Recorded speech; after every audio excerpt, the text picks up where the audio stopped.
everyone for coming out. It's our first New York panel. I'm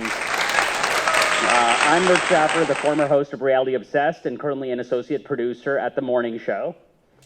And I'm Carrie Moore. I'm a licensed clinical social worker and therapist, and I run a group practice in New York, San Francisco, and Palo Alto called A Good Place Therapy. And Carrie, you're also on Summer House, right? So can you tell us a little bit more about that? Because that show hasn't broken in Canada, where I'm from, but I hear a lot about it. Oh, sure. So Summer House is a show on Bravo, and it's been going on for, I want to say, like 7 or 8 seasons now. And it just features a group of friends who are working professionals in the city. It kind of has this work hard, play hard theme where they film time that they spend during the city at their jobs, they're running their businesses and doing their thing, and then also their summer house share that they all rent together in the Hamptons. So it just kind of showcases their friendships, their professional lives, and their love interests. And what's your title on that show?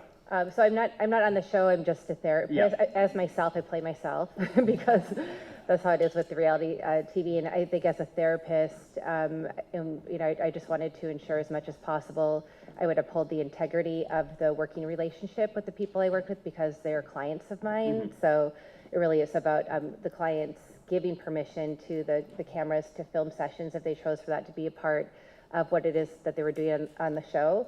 So I don't, consider myself playing a role. It's really just doing therapy, and I'm willingly going along with it when the clients that I work with see that as something that could be really valuable to them.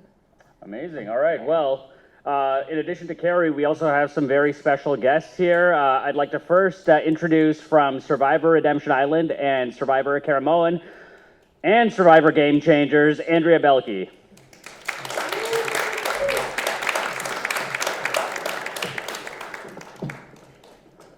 And next, we'd like to introduce the winner of the Amazing Race 29, Brooke Camhi.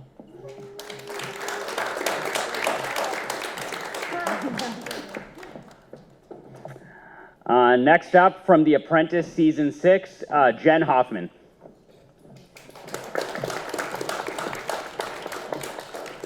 Sorry for the limbo on your entry. Just consider it to be like a challenge on Survivor. Okay. Also joining us is one half of the winners from the 32nd season of The Amazing Race and a recent competitor on the Challenge USA, James Wallington.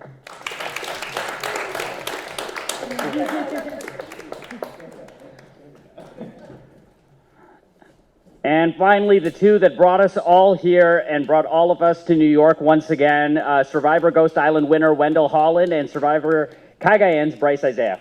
What are we doing? Hey guys, how's it going?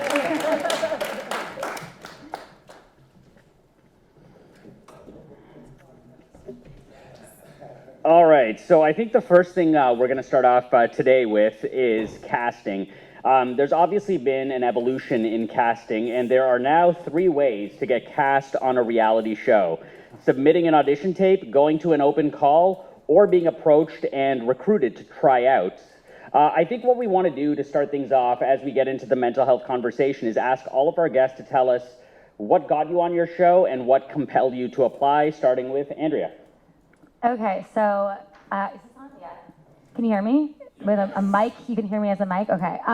So I applied. My family were big fans of Survivor. I submitted a tape. It's so embarrassing. I don't get embarrassed by a lot, but I'll never, ever show the tape. It's so bad. But I really leaned into the farm girl aspect, and it was one semester of my senior year, or going into my senior year, where I didn't get into this play that I really wanted to be the lead of, and I was really sad. And my mom said, "Why didn't you try out for Survivor?" And I'm like, "Mom, that has nothing to do. Like, those two things are not related." But to appease her, I made a tape, so I was on the farm. I was in my bikini in the snow. "Survivor, get me out of here!" Like, it was so corny.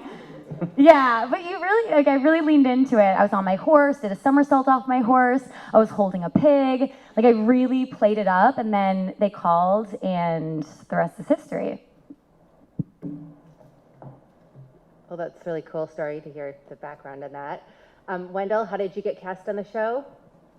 Yes, I've been a super fan for a long time. I think I started watching season 18, and I thought this would be a cool show to be on.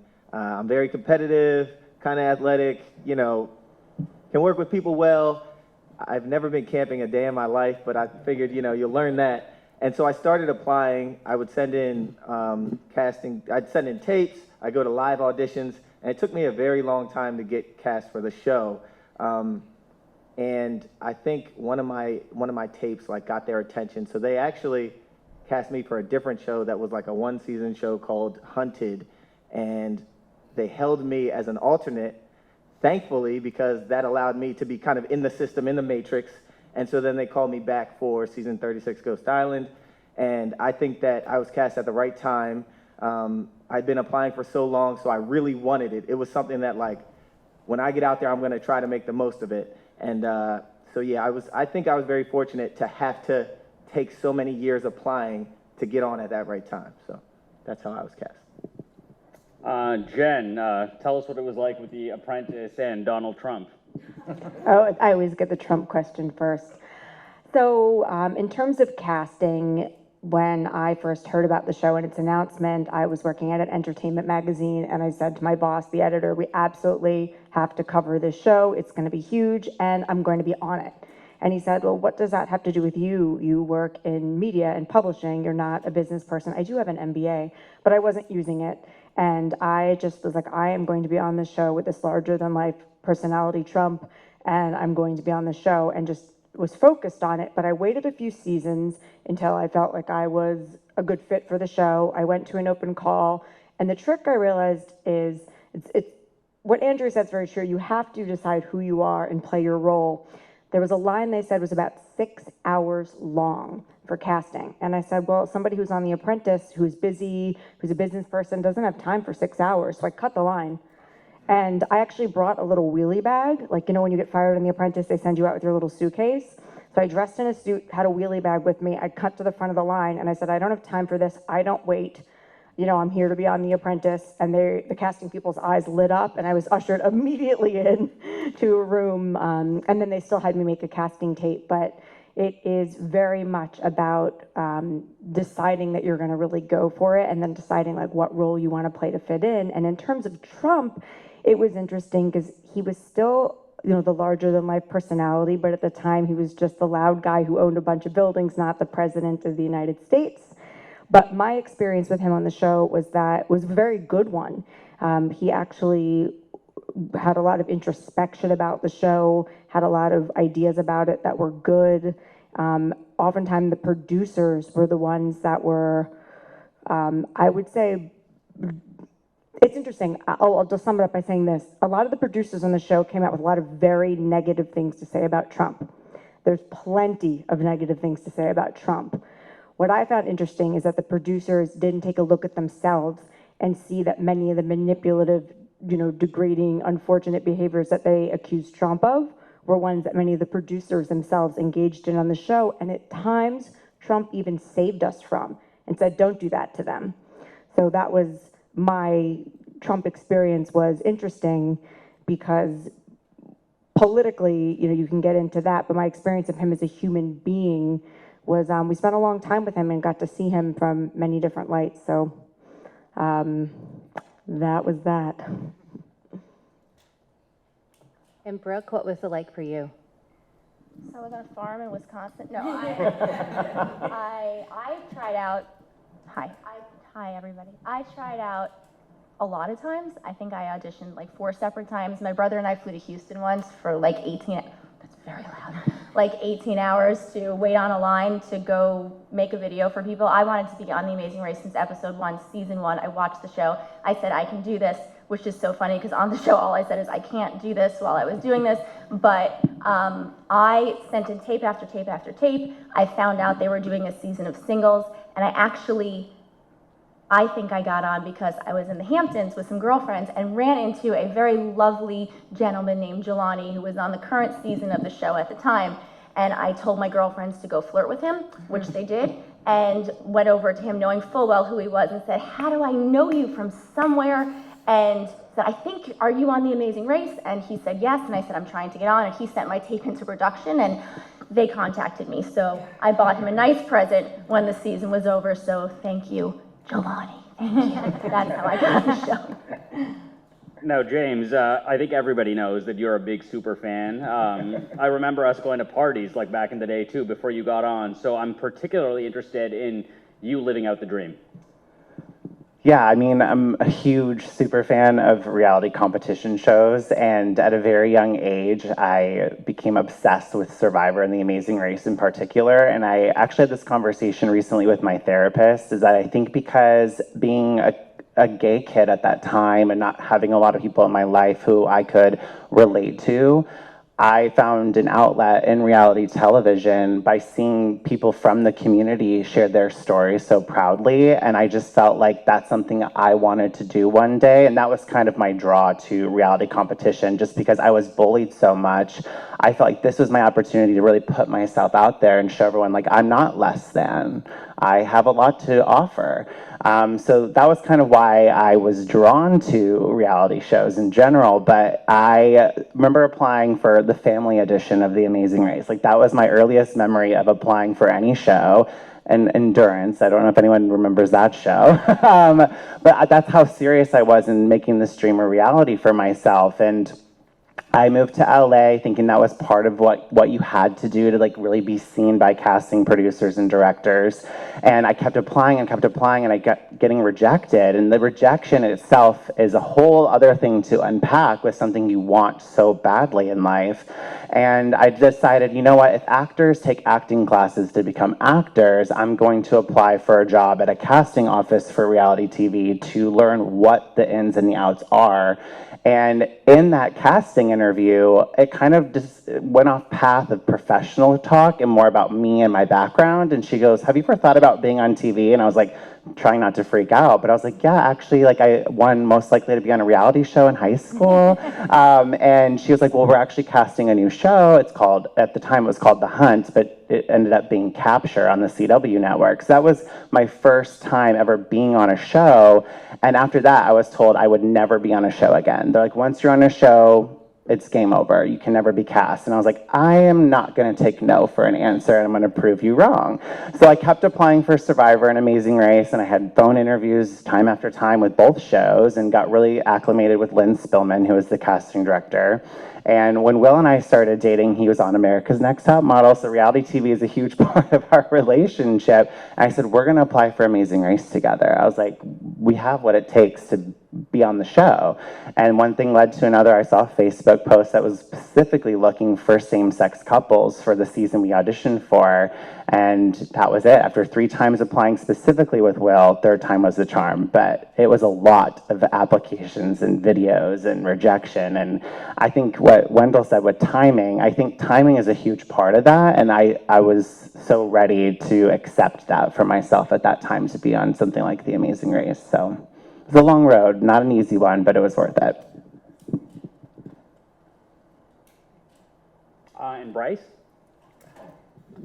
Hello, everyone. When I was in college, you know, I'm a recent college graduate, a couple of years back, we used to watch Survivor, and we used to set out smorgasbords of food and chips. And I just remember one episode, Jeff came on and was like, we want you. And I was like, oh, he's talking to me. So I just literally took my camera and I was like, these are all the reasons why you want me to be here. And I just remember at that time watching Survivor, the representation of queer people of color. There was no one like myself. And I was like, if I'm ever on, I'm gonna do this is why you need me. And unlike Wendell and James, my story is a little different. I sent my tape in the next day. Jeff was like, Brice, we want you. I said, okay, Jeff, let's go. No, he didn't call me, but I just sent in the tape, and then that really was it. But it was really like, I loved the aspect of Survivor, watching it. But again, for me, it was just always a little heartbreaking, because I'm like, well, where are the people that look like me? Where are the people that sound like me? Where are the people that I can see myself in? And so I really just wanted to be on Survivor, not to win, although I could if I wanted to, but really just to go out there and really to have a good time and really to make my family and my communities proud was kind of really why I applied in my process.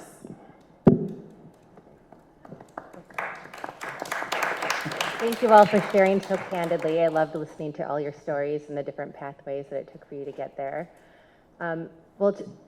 we were curious to know, and just to kind of kick off this conversation, was mental health or thinking about mental health ever a consideration for you when you first applied for the show? So we know that you all kind of stand up as advocates right now, and that's why you're here today. But was it something you ever thought about as you applied? I'll say I don't think it was something that I thought about, and I didn't know that Survivor had the resources that they had, especially on the back end. I mean, on the front end, you do take a lot of like tests to see what your personality is and whatnot, but then on the back end, after you get voted out, they have psychologists there waiting for you, waiting to talk to you, to talk things through, and I guess to help you reintegrate after you played this, like, you know, crazy game and what might have been your best friend backstabbed you or whatever might have happened out there. You're starving, all these things. For you to then get back into normal society, sometimes it's difficult. And I didn't know that they had those things available. Well, they didn't really, I think now they're doing it more, but I think early on, I know we didn't have no one told us, oh, you can get free therapy through Survivor or CBS. So I think my third season was when I started to really struggle mentally, and I asked, and then they gave me 4 free sessions. But I mean, I think now, I think there might be someone that played recently here, but I think it's changed recently. But I think they should give you a lot more therapy. That is such an important point. So I think Survivor and Apprentice do something similar where they have Dr. Izyah, and I forgot the other doctor's name, where we have a series of interviews with them, and we take this thing called the MMPI, which is like the standard in adult mental health psychology, basically personality and psychology testing, and we're put through anywhere from 4 to 7 days of this kind of rigorous mental and personality testing. Then again, once you're booted from the show, they're there to greet you, and they're there to integrate you. But what doesn't happen is, at least in my case and in my season, they don't talk to you about what's going to happen after, what it's going to be like to reintegrate with society, with people, how people are going to, you know, interpret you. They don't talk about any sort of self-care. It became radio silence with absolutely no preparation. And knowing how many seasons of Survivor and Apprentice they had done at the point that I was on the show, it's actually, now looking back, you know, this was over a decade ago, but now we talk a lot more about mental health just in general on the news and television with each other. It wasn't spoken about as much then, but I'm still surprised with all the testing they did up front that they did so little to prepare us for what was going to happen in the real world, and then how to arm ourselves with any tools whatsoever to deal with it. Yeah, and I also think, to reiterate, back then, especially in 2011, I don't even think I understood what mental health was. And so it wasn't even a consideration. I thought everything was just great. I didn't know that it would affect me mentally the way that it did. I thought it was going to posit, so this is the thing. I don't know about all people on reality shows, and I don't want to make this generalization, but I think a lot of people who do apply, and in my experience, people I've talked to about it, thought it was going to bring us something in terms of satisfaction, notoriety, not just for the fame, but like, look, I can do something really well. Look, my personality's great, just something to make us feel good about ourselves. So I think the way we thought about it in terms of mental health, or at least I did, is I thought this is going to be so great for me. It's going to be validating. It's going to make me feel so good. And I had no idea the reality of all the different facets and nuances and long-term toll that it would take on my mental health. I just thought, this is going to be awesome for me and how I feel about myself. And that's not necessarily what happened. I will say, I don't think I probably should have thought about the mental health side of it. My mother actually worked for the American Foundation for Suicide Prevention for many years, so mental health was like always a topic discussed in my house. If you were ever sad, I never stopped talking. I come from a family of talkers, but I didn't think about it. I just thought, I love this show, I want to be on this show, and I didn't think, I never went and read the comments. I certainly never wrote a comment about somebody any seasons before me, so I didn't know the rabbit holes that you could go down, and how many people out there will say nice things, but how many people out there will say just horrible from behind a screen so you don't know who they are, things about you. And I don't possess the capability to not read them. I wish I did, but I don't. And so I will give The Amazing Race a lot of credit. Phil himself reached out to me and said, you are handling yourself wonderfully. I see what's happening. And I give you a lot of credit for being so strong. I went to the casting people as my season was airing because I got a lot of positivity, but a lot of negativity. And they provided me with complimentary therapy, which was great. Therapist by choosing in New York City, which is certainly not cheap, and they were happy to do it and no questions asked. So I give them a lot of credit for that, but I will say we didn't have a Dr. Izyah or anybody. I don't know, you probably don't know either. I don't know if you left, sounds bad, if you left early, if you got to speak to a therapist. I don't think anybody in our season did. But when it was over, without asking for it, it wasn't coming to us. But once it was asked for, it came immediately. So I'll give them a lot of credit for that. But I didn't go in there thinking, what are people going to say about me? I went in there thinking, oh my God, I'm going to get to live my dream. I've wanted to do this since 2001, and I did it in 2016. So 15 years of wanting to live a dream. And you don't think about the negative, at least I didn't think about the negative side effects of what could happen. That being said, I would do it again in a heartbeat, so. And even though the process, when I think about it, I don't go into it thinking about mental health, but if the process of Survivor, there's a period of you're going to be on, but then they kind of ghost you for a month and a half, and it's like you go through a roller coaster of depression, like, was I not good enough? Did I say the wrong thing? Then you're anxious, and it's like, at the time, I didn't know how to diagnose it in myself or anything, but you're just going through so much before you even get to what you think is going to be the happiest moment of your life. So the process itself, even in the beginning, before it even starts, is really can take a toll. Well, we were thinking when we were preparing for this talk that it would be helpful to have a working definition that we could all agree to on what mental health is and kind of how to think about it. So do you think that would be helpful to kind of go into that to frame this conversation? So I just took down some notes that mental health refers to, and I think the way that you're all experiencing it and talking about it, is a person's overall psychological well-being, and it encompasses their emotional, behavioral, and cognitive functioning. It involves the ability to cope with life's challenges, adapt to changes, and to maintain healthy relationships with others. And we added this diagram up here because I think another really healthy way to think about mental health and to talk about it today is to think about it from a systems, what we call a systems framework. And this is just acknowledging all the systems that affect our lives and that impact us and how we live our lives. And so this includes what's kind of social political, it includes our families and our family dynamics, also the institutions at schools and workplaces, and we kind of live as human beings in this environment, and everything kind of plays a role in terms of how we think and feel and act.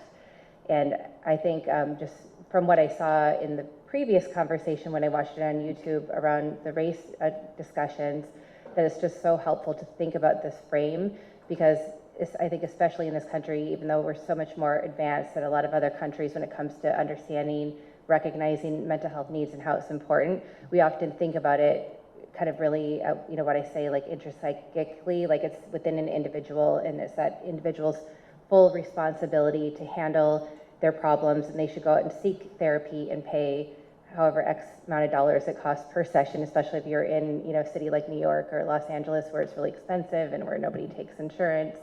And so I think it's really helpful to think for this conversation, well, whose responsibility is mental health?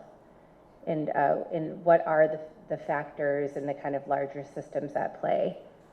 So for those of you who are really free, like feeling free, like you can talk about this, like feel free to kind of bring that in and consider all of that in terms of like what makes you and what makes your experience as a part of this conversation.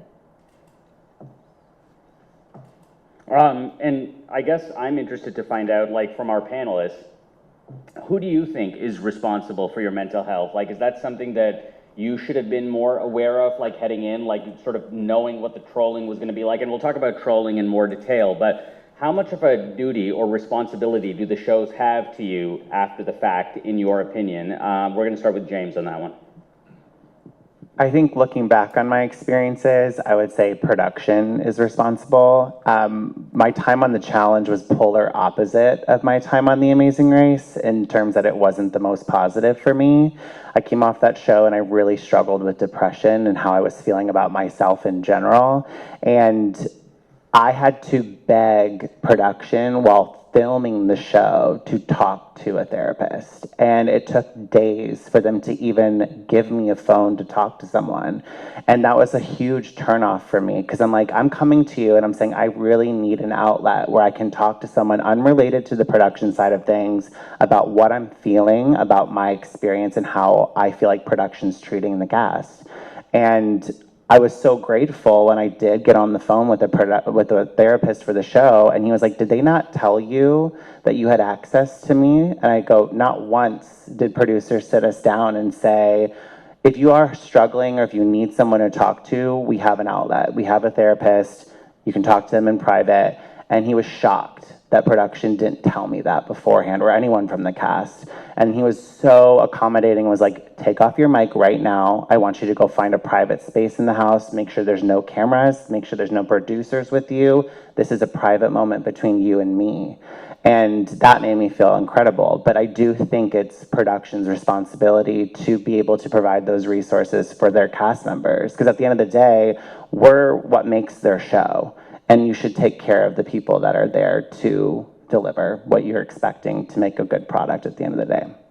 Carrie, how important is it to have safeguards in place on these shows? I think it is really important to have the safeguards in place, and for all the reasons that you're citing, and also because we have many years now of like practice with reality TV across genres, and so I think we're seeing also thanks to all of you for speaking out about it, what the needs are, but also we're here today and the audience is here to hear from you specifically, so we'd love to go through with this question with the panel and start with Brooke. Whose responsibility do I think it? I think James said it very, very well. It's production. The other thing that I think that production could do for us is, at least for me, I would have felt that it would have been very, very helpful to see how I was going to come off before the rest of the world also saw how I was going to come off. I sit here and I say everything that was shown was something I did. There is a very loving term called franken-editing, where sometimes things aren't shown in the order that they happen. Like, for example, I trip over my own feet because I'm clumsy, and you will see me holding my arm and crying before they show me falling. So it looks like I'm just having a breakdown for no reason. It's fine. But I think that it would be helpful, at least in my view, it doesn't have to be the whole season, just a little bit of knowledge of what's going to happen this week, so at least I can see it and prepare for it. And thankfully, I had a great network of family and friends who, if you know me, and they all got a good laugh out of all of it. And ultimately, I got a good laugh out of all of it. But it's really hard when you're watching with the rest of the world, and the rest of the world has a very, very strong opinion of you, not knowing you at all. And so I think that is something that would have been very, very helpful to give us, who, like James said, makes your show, a bit of a heads up on this is what's going to happen this week. You can't change it, but at least you can prepare for it. So, well, would you be able to add on that and talk about any ways that you felt it had a positive impact on your mental health too?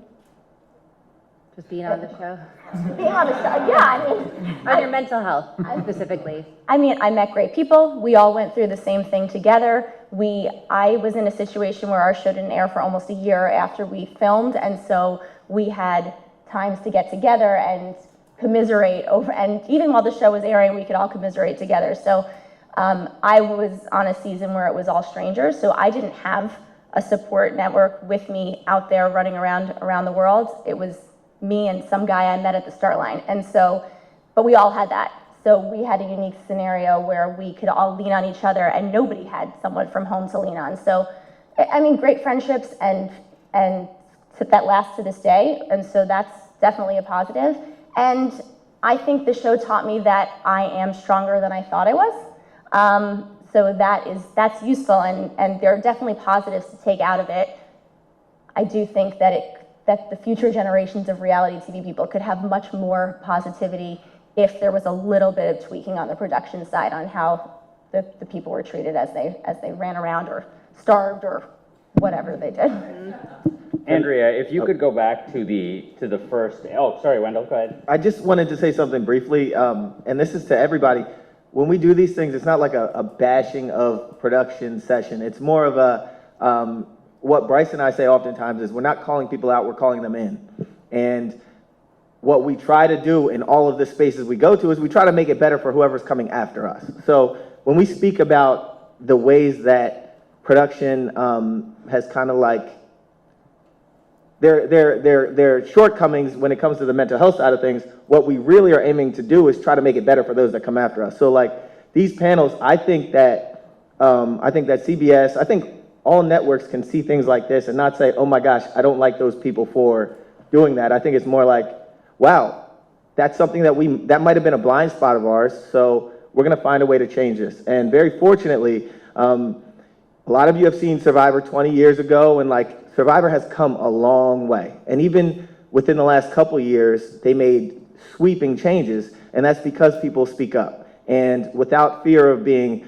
blacklisted or blackballed or anything like that, you say, I love this thing, and I love it so much that I'm gonna try to make it better by using my voice. So everything you hear that we say, it's not like, oh my gosh, I hate this machine. It's more like, I love it so much that we're doing more to kind of help them get even better. So I just wanted to add that. And let me just, sorry, just one other thing. I will say this.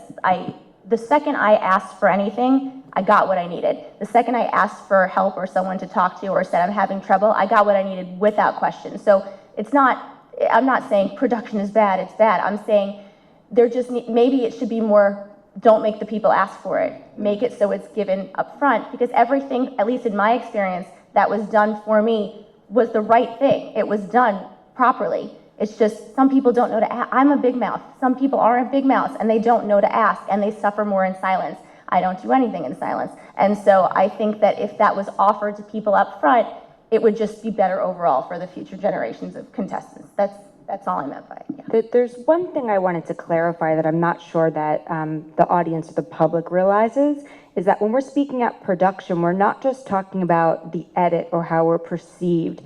It is the actual production that goes into the show. And many people don't know that there are nights that we haven't slept for several days in a row. That there are times that food is withheld from us for days. I mean, there are times that you are given alcohol consistently where they say the food's coming, and no food will come for hours, where you have tons of alcohol and you haven't slept for 2 to 3 days. So when we talk about production, it's also the mechanics of it. And a lot of people have said, you should have known better. You're on a reality show. People have talked about how it might affect your mental health, that you might get a bad edit, boo-hoo. But that's not the entirety of the discussion. Part of the discussion is about preparing contestants by saying, you know, hey, if you're going to enter into this, just know you're not going to sleep for a few days, and letting the audience know that when you see someone who might seem a little bit more mentally fragile than they normally would be, well, you also might be, if you're going on a few days of sleep, no food, cameras consistently in your face, and producers asking you very intentionally leading questions to get the gigantic reactions when you're in a vulnerable state. So again, I think to echo what Wendell said, it's not production bad, it's calling them in to go, let's have this discussion to see how everyone could be more prepared and how people can understand what it really means. Andrea, if you could go back, I know you touched on this when we first started, to sort of have a conversation with yourself before your first time on Survivor, knowing what you know now, knowing about sort of like how important mental health is, what would you tell that version of Andrea before she went on the show? Don't read any blogs, don't go on any forums, don't read the comments. I think really if you do reality TV, if you can avoid reading the comments and seeking that validation, you are gonna do so much better than the people that get sucked in. I got so sucked in. I mean, luckily I never experienced any anxiety or depression as a child. So when I first experienced anxiety, it was when my season was airing. You're so worried about the edit. They don't show it to us before, which they should. Yeah, I think that would be really helpful. And I started just noticing I just had a lot of stress, but I didn't know at the time. I don't even think I was in conversations where we talked about anxiety.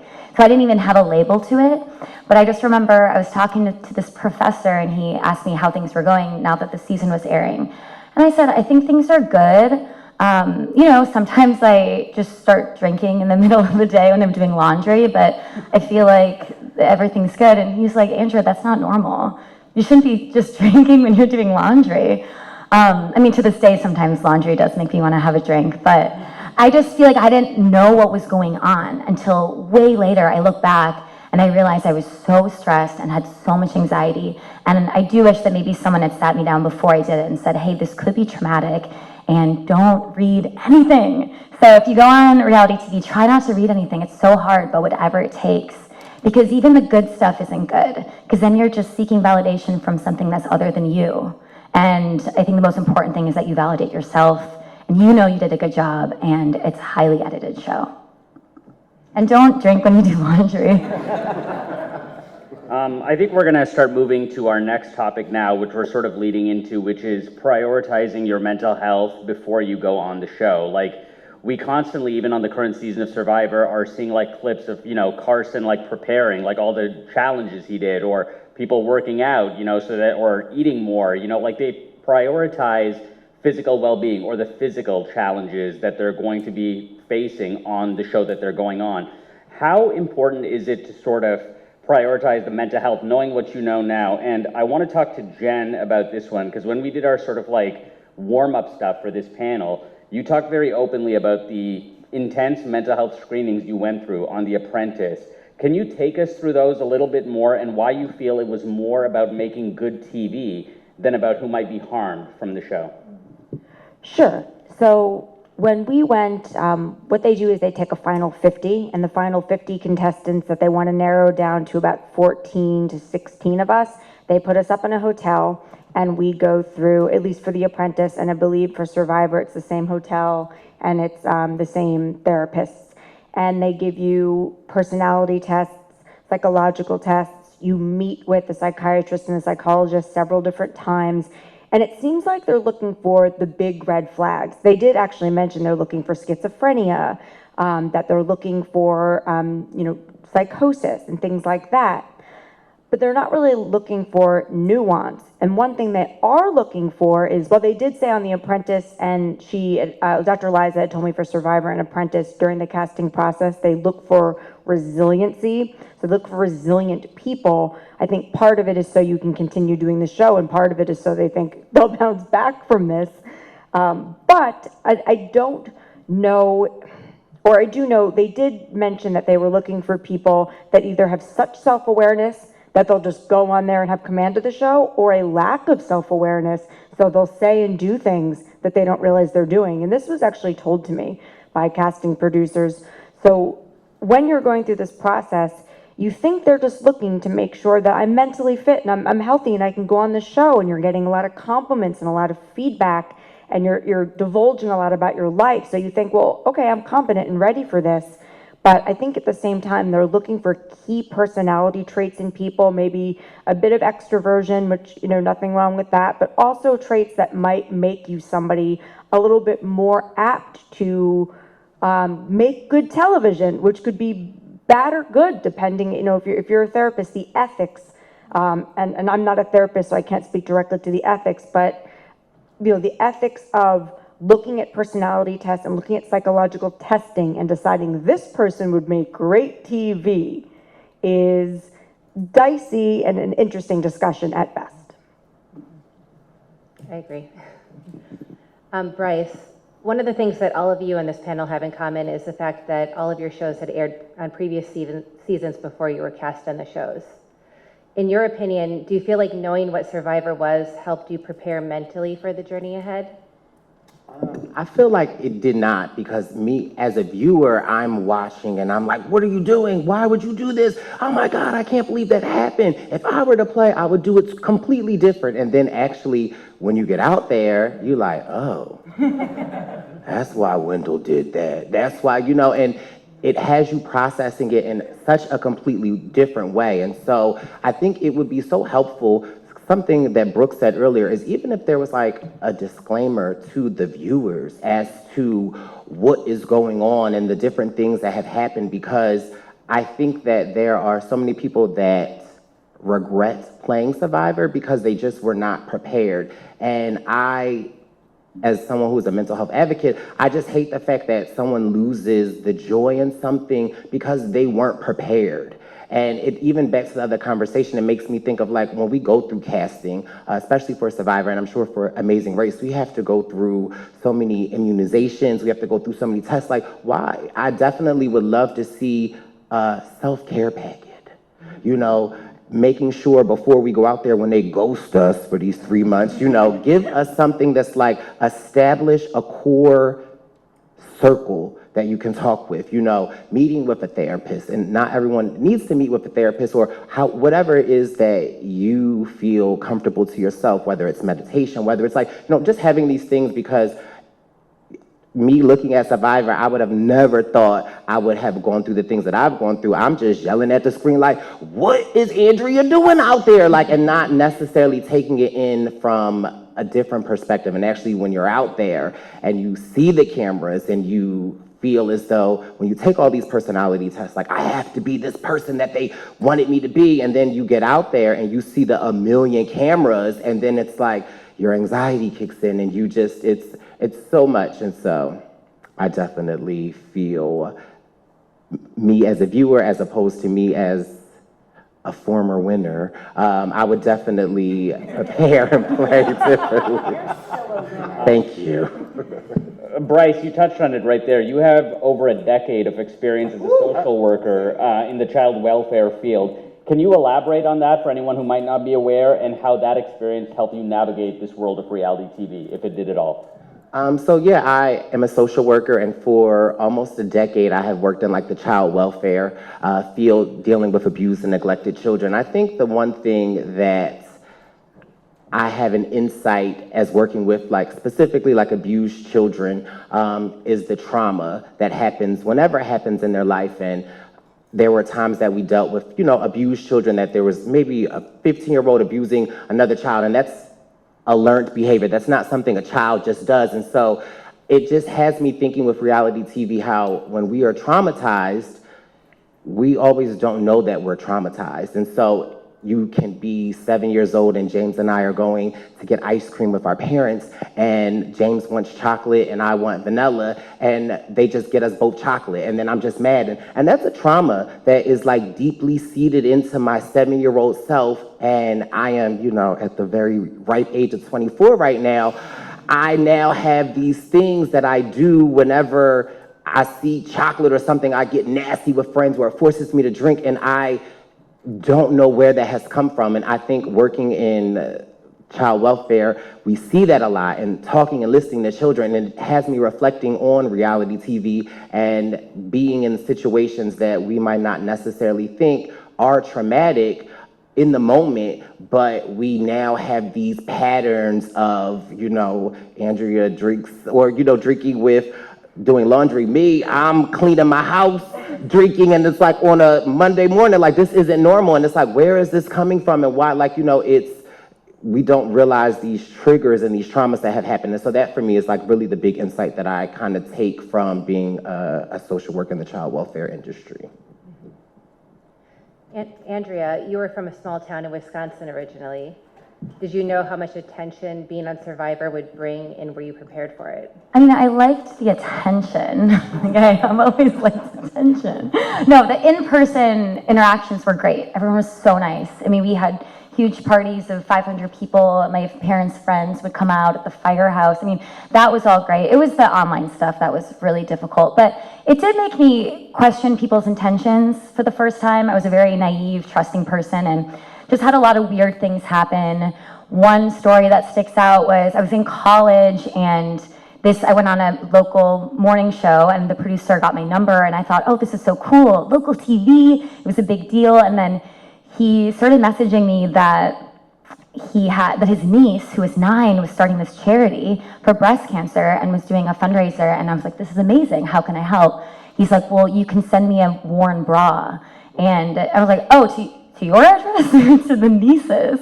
He's like, well, to my address. I'm like, okay, well, can I FaceTime or Skype with the niece if she's such a big fan? Like, such an amazing thing she's doing. No, you can't talk to her, she's only 9. I'm like, but she's doing this charity. Why do you want me to send you a worn bra? Like, there were so many weird things like that.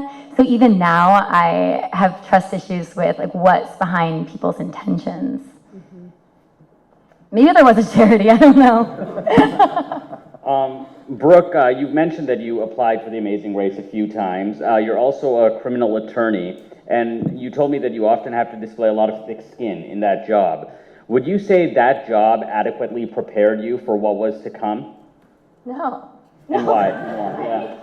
I in real life am fairly thick-skinned. I mean, I was an assistant district attorney. I'm a criminal defense attorney. I see a lot of injustice. I deal with a lot of very serious things, and I don't struggle in that part of my life. But it's funny because what Andrea said was really interesting. In person, everyone was very nice. I would get stopped on the street by a lot of people or on the subway, and everyone would be kind. I remember being in San Francisco right before our finale aired, and this group of girls across the street yelled my name, and they're like, "You're so great," and I'm like, "This is wonderful." And because nobody, when they're actually face-to-face with you, is going to say anything negative, but they don't have to say something positive, but the positivity in real life was wonderful. I think that I read, and it's funny, people found my cell phone number because I started a law firm with a friend of mine years ago, and my cell phone number was on it because why wouldn't it be? That's how you reach an attorney. And so it was the office phone number and my cell phone. And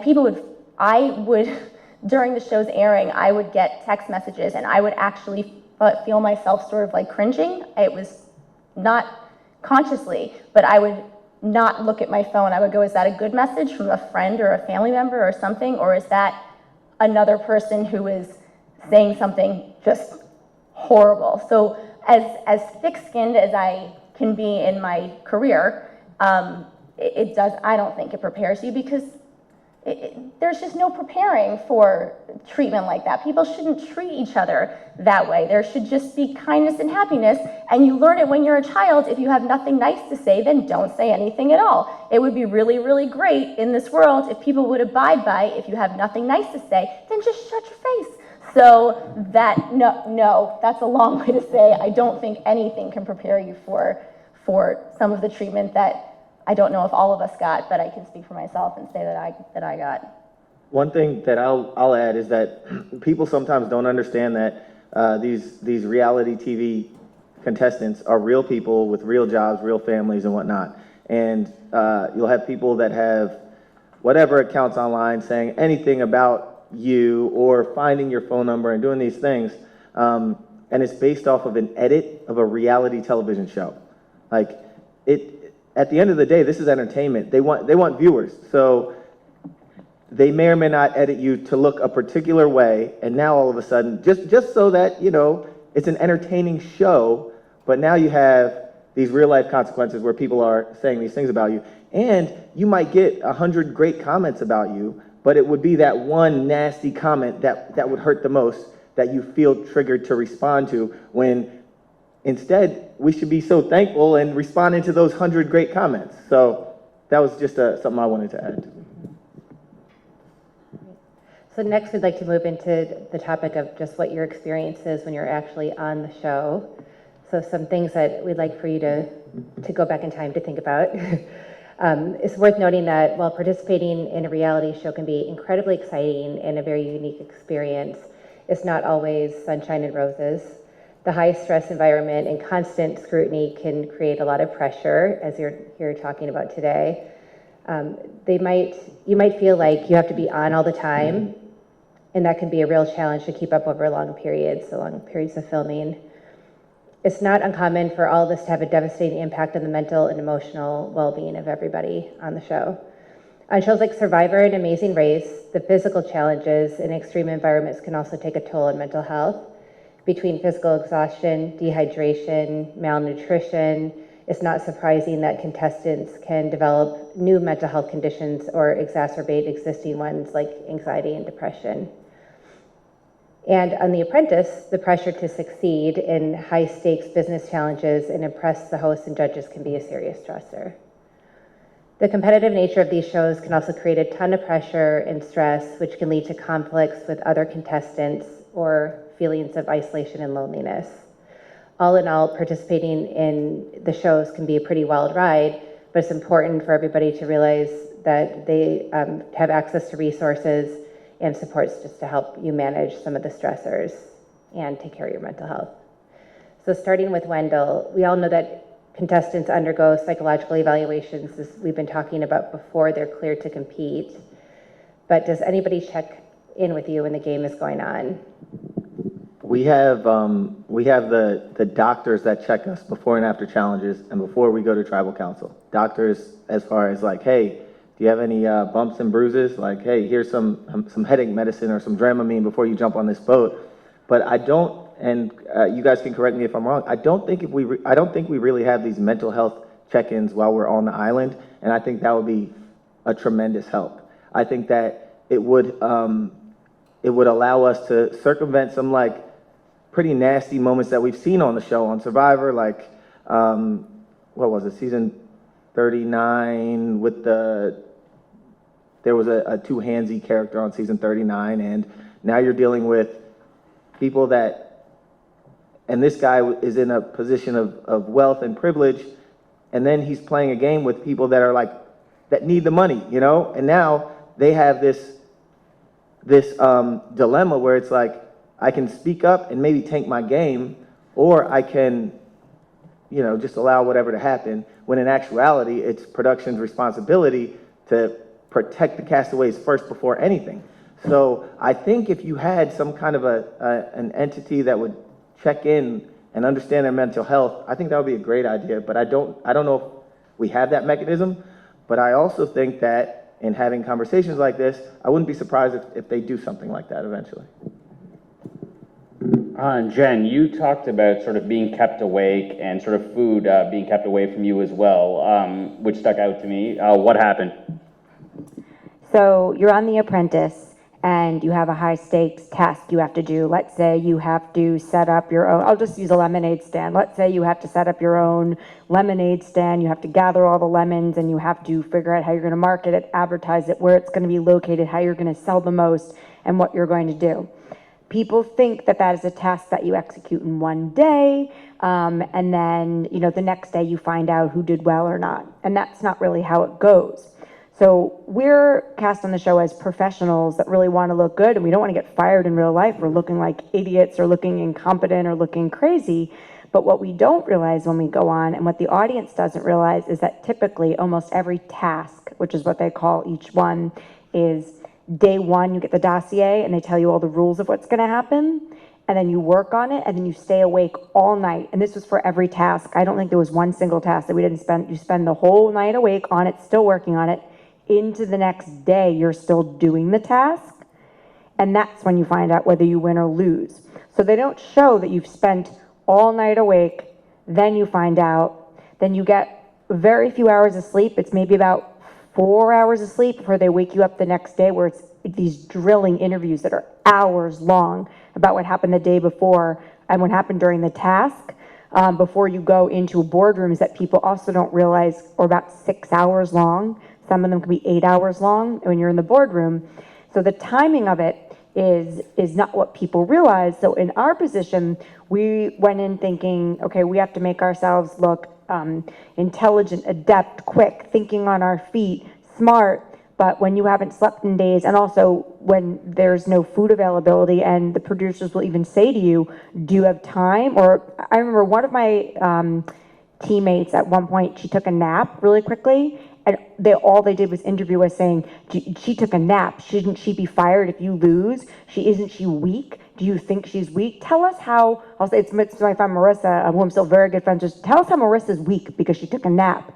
There was another team member who wanted to order some food. We hadn't had food in a really long time. They kept saying, we'll order you some pizza, we'll get you some. And then they said, well, it has to come out of your budget for the task. So now it has to come out of our budget with, are we gonna win or lose? Are they gonna say we lost because we were hungry and selfish, therefore, and not thinking of the task? And then the food doesn't come, so then we haven't eaten, and if you complain you're hungry, again, the producers came in with, you know, so-and-so just being a baby, can they not suck it up? Are they not cut out to make it in business? Should they be fired? And it sounds like everything I'm saying is so negative and angry about the show, and I think it's because after so much time, I am realizing, wow, there are things I'm a little bit angry about on the show. And I got a good edit. So I got a Miss America edit.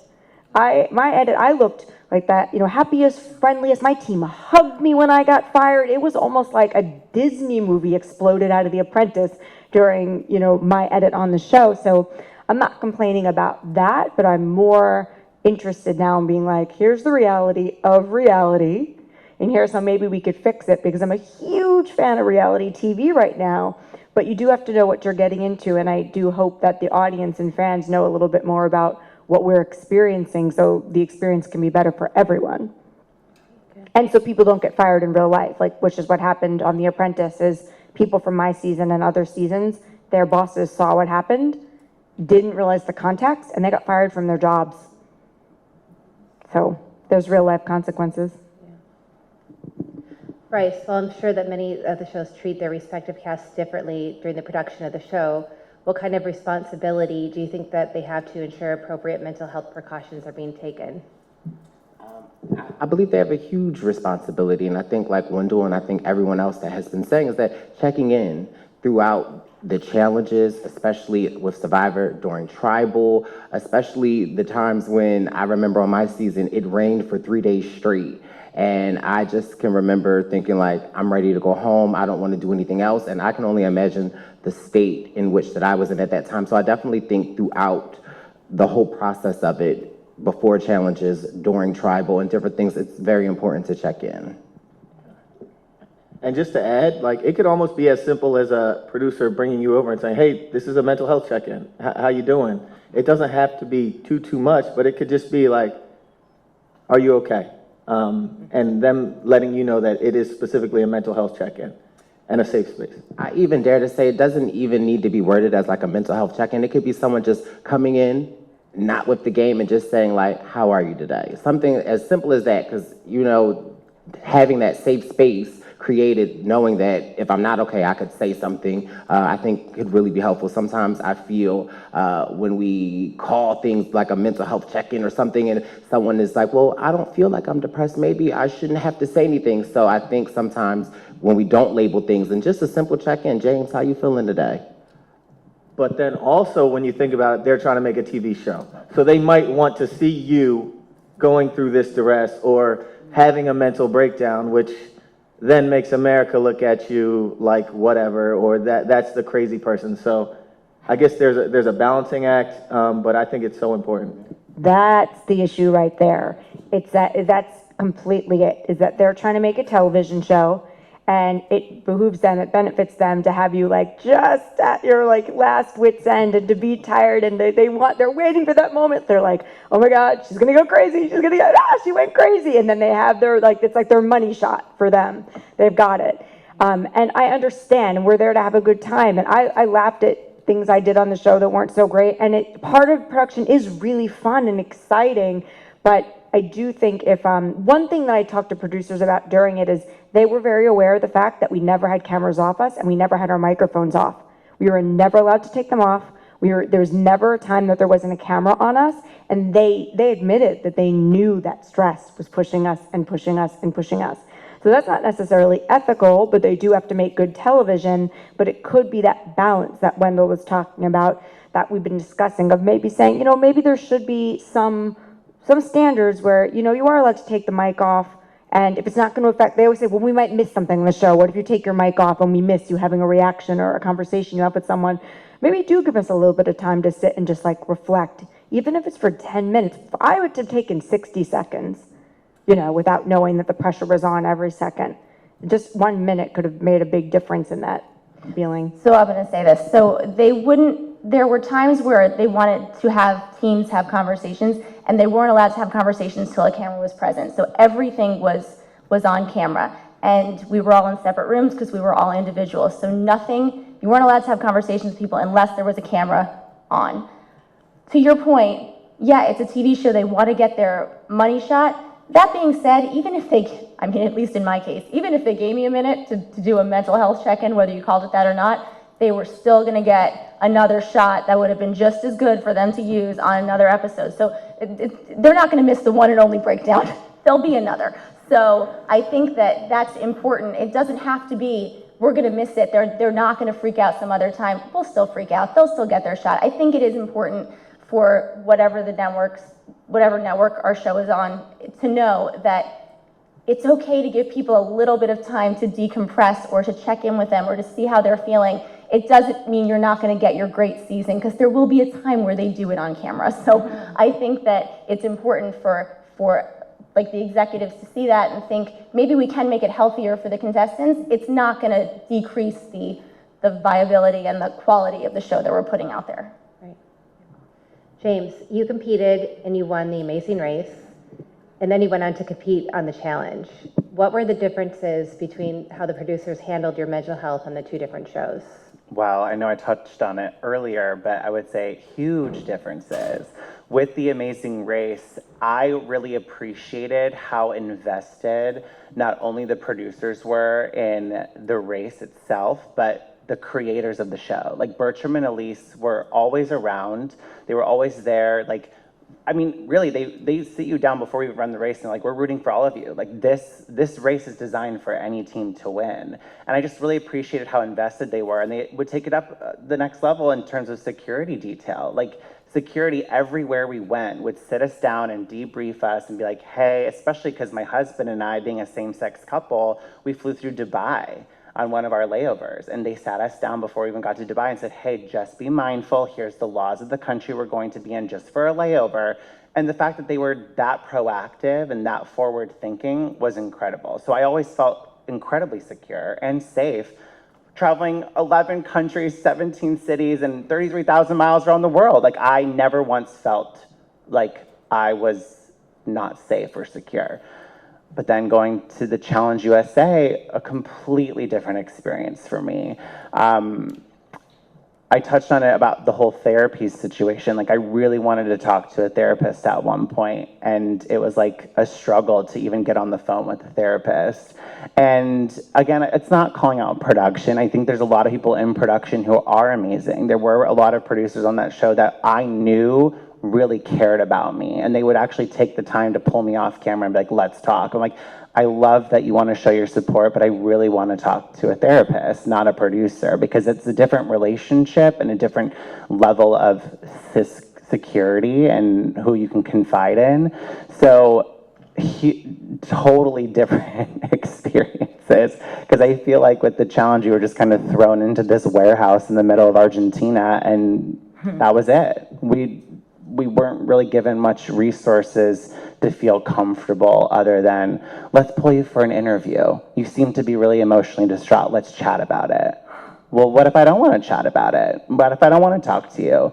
There wasn't a lot of give and take. Where Amazing Race, it was by far the best experience. And I'm not just saying that because I won, and a lot of people are like, oh, well, you won, of course. No, I'm talking about everybody on that show made you feel like you were a part of a big family. So yeah, huge differences. So we've talked about mental health before you got on your show, when you were on your show, and now we want to talk about the section that I think everybody's been waiting for, your mental health after the filming of your show. There's obviously the challenges that reality TV cast members face when they're trying to win these shows, but what they may not realize is the challenges only intensify after the cameras stop rolling. It's not just the public scrutiny over everything you did, but it's also on the edited machinations that are presented to the audience. So you have to first deal with sort of how you're presented, like that edit might not be what you remember it to be, and then other people judging you by those edited interpretations. Our hope right now is that we can sort of learn a little bit more about what happened after. And Wendell, I want to start with you on this one. Obviously, winning the show is what you went there to do. Was the win everything you thought it would be, and how did that change when you went back a second time? Well, Mertz, the win was great. It was fantastic. And then I went back out within 2 years for season 40 Winners at War, and I was still off of this high from winning Ghost Island, and still very active in the community, as I still am. And I just thought that I think that people that played once and won once, going into a returnee season, going against people that have played numerous times, and won and maybe lost a few or whatever. I think if you only have the perspective of you winning one single time and you go back out there, you're not as prepared as people that have felt the sting of losing or have played numerous seasons. And so when I thought that, oh, I'm going out on this, my favorite show again, and now it's all winners, and oh, I get to meet Boston Rob, and and Ethan, and all those people, I realized, I guess, on the island, but also when I watched it back, I realized that these people have felt the sting of losing. These people are sharks. They're not out here to make friends right now. They're out here for a paycheck. They're not out. My first season, I was chasing a dream of mine. Like it had been years in the making, and I finally got on. And so I guess thinking that going into 40, I was a little confused. But then watching my edit, I just felt like my edit was kind of one-sided. And if you're and I was out there with Michelle, who we dated prior, so I think they thought that was a cool storyline. And obviously she made it to the end, so it's like, okay, she got past Wendell and made it to the end, and whatever the storyline was, I didn't feel like that was what was happening on the island. We were working together. So then for it to be portrayed like Michelle, got past Wendell, this misogynist, blah, blah, blah, makes it to the end, and I'm just like, logically, if you have a past with someone and you go on to Survivor, you become a target. So me and Michelle are like, all right, we shouldn't be too close on the island because that would kind of lower our target level. And that was part of my game and her game to kind of, not be too cool, but then powwow together. We don't use powwow. Then talk together and say, this is part of our game. We're not cool, but we're cool, And I actually thought that they were going to try to show it as like a showmance. Because there were times that Michelle would like slap me in the butt and stuff. And like, I didn't think that it would go the other way and they'd make it look like we really didn't like each other. And the reaction to that, I watched my edit. It seemed like it just got worse and worse and worse and worse. And I would get comments on my social media, just like very negative comments. And I'm someone, I try to be like a bright light, And for me to get those comments, it just brought me to a very bad place. And this is during the pandemic. And I like having watch parties. You guys know that. But I think 3 weeks in, after our third watch party, I was like, thank goodness the pandemic came so I don't have to watch myself in front of 100 friends and fans watch this edit continuing to tank. I don't have to watch it because of the pandemic. So yeah, the second season, it kind of killed me. And I don't want to speak too much because I know we have a lot to cover, but it made me question Survivor. It made me question doing reality TV ever again. It made me say, oh, I have this HGTV lane and I've done a few shows with them. This is all I want to do. I don't ever want to go back to reality TV. And then even fast forward to more recently, I was cast for this show called The GOAT, and I can't speak too much about it. It's a fun show, but the producers out there, I told them, I was like, look, I question reality TV. I question producers' motives. I don't know you guys. And when everything was said and done, they said essentially like, Wendell, we want you to trust production again. That's what they told me. They were like, we got you, like no matter what, we got you. So it took me to a crazy place that I never thought I'd go to. And I think it was because I won 2 years prior, and then I had this terrible edit, and then there were a lot of nasty comments online. Sorry, that's a lot. That's a very verbose way of saying, shit was a little jacked up. I was like, we shouldn't have started with Wendell on that one. Brooke, you also won, and you said that the show had been great about providing you with free therapy. Even after the show aired, now should that be the standard for all reality shows? Free therapy. Yeah, I mean, I think free therapy should be the standard for the country. I think it should be the standard for the world. I think therapy is important, and everyone who wants therapy should get therapy, and yay therapy. So I don't think it should be a reality TV thing. I think it should be a United States of America thing and worldwide thing. I mean, our country doesn't do things the way that they should a lot of times, but that's not for this conversation. So yes, and I think, like I said earlier, you shouldn't have to ask for it to get it. I think anyone, because people are scared to ask for it. There is, I mean, less so these days, but there's a stigma around mental health. Like you said, maybe you can't even call it a mental health check-in, like, because some people will think mental health, like something's wrong with me, and no, that should be the standard for everybody who wants it. And even if you don't think you need it, it will help. I've never met a person who said therapy didn't help me. I said it's a waste of time. So yes, just yes to all of it. Andrea, you've been open about being diagnosed with clinical depression and anxiety. Did you receive this diagnosis prior to being cast, and how much did getting on a show sort of intensify these symptoms? Yeah, well, actually, the first time a therapist told me that I definitely had depression was after Game Changers. And I remember being so shocked. What? Like, I have depression? Because I never really put a label to anything, but then it really made a lot of sense. Since then, I've had many therapists say, you obviously have depression. But I kind of looked back and I'm like, wow, it was really starting for me probably mid-20s, which is right when I did Game Changers. And I mean, my issues stem from way before, which I won't get into, but I just went through like a really traumatic accident with my sister and she passed away. And I never got any help for it, which is my big thing for anybody. If you go through something, is you have to get help.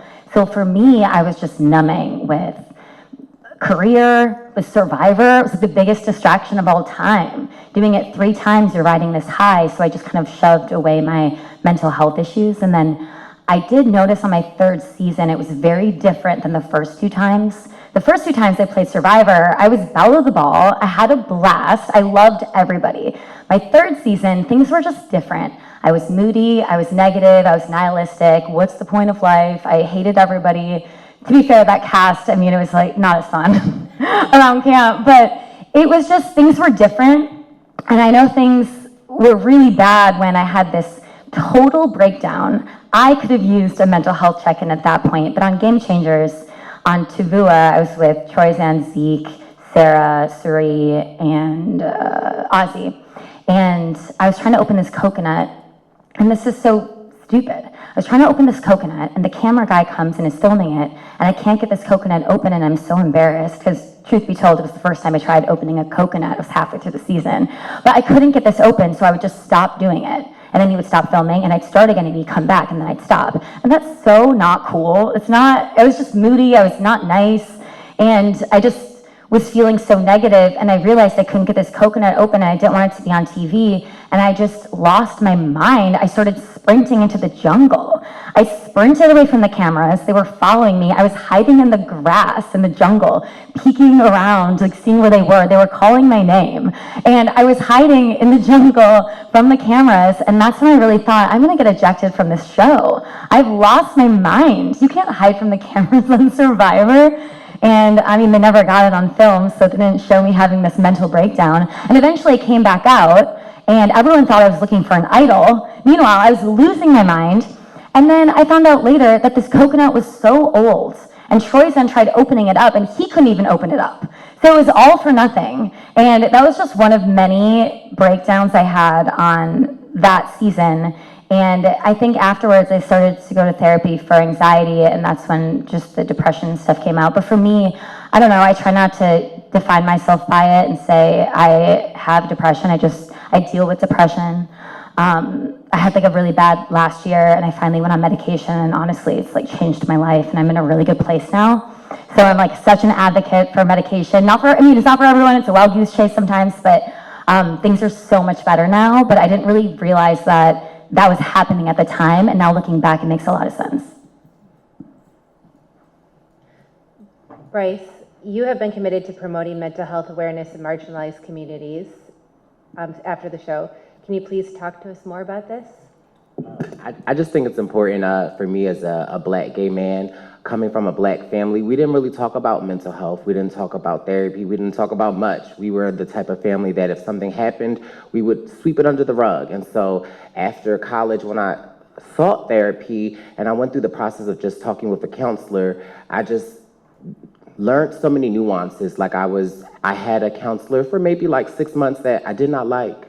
I didn't get along. with. But because my family had never gone to therapy, I didn't really have anyone to talk with. And so it was life-changing for me when I switched and was able to have a Black queer female, someone that I felt like I could actually relate to, someone that I could actually talk with. And it was there that I just learned so many skills that, like, you know, counseling, therapy, it's like a relationship. It's not just you go to somebody and they fix you. It's like, you know, you really have to connect with them. And I just really love to just be an advocate, just especially with our Black LGBTQ plus community, especially with our trans community. We deal with so much in this world, just living our lives.